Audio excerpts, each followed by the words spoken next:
My name is Marcus. I'm one of the co-founders of Minut, and today I help the team grow, look at specifically communications, growth, marketing.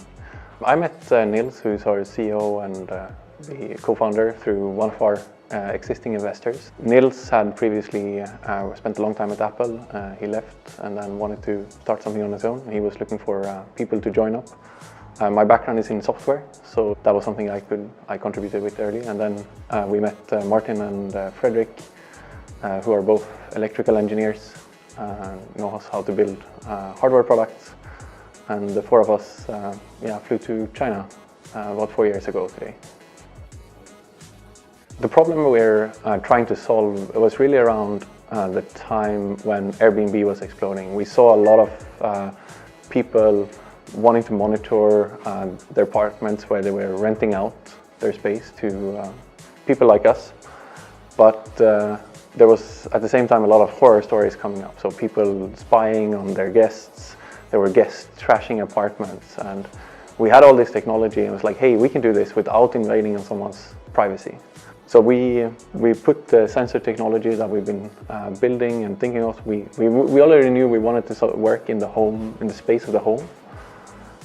But we figured this is the problem. This is the first problem that we're going to try to attack with the technology that we had.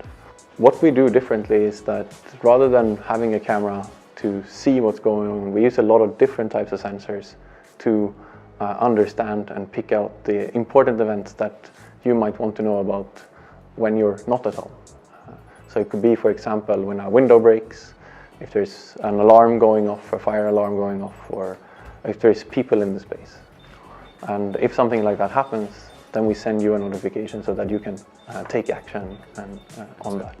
I think some of the challenges we've had since we launched has both been technical, but also like getting the feedback into the product again. And we always want to interact very closely with the user. We shipped early to learn early. But if you also move very fast, sometimes you don't get everything right in the first go. And that has caused some technical challenges.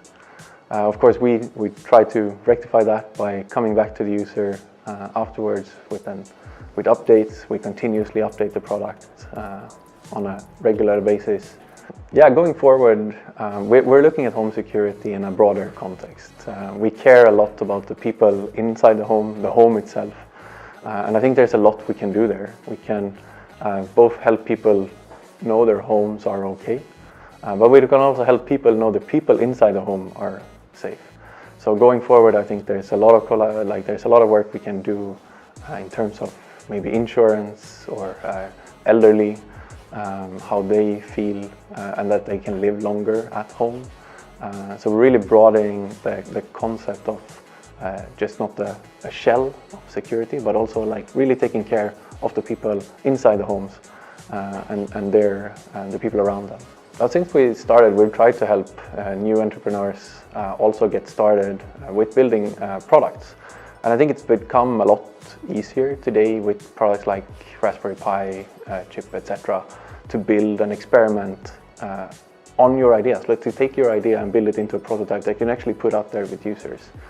I think that's how we got started. We experimented early on, tested things out, and you really test it together and over again and experiment. And these platforms help you make that. And that goes a lot faster to get to the market, which in the end is what you need, because that's how you win.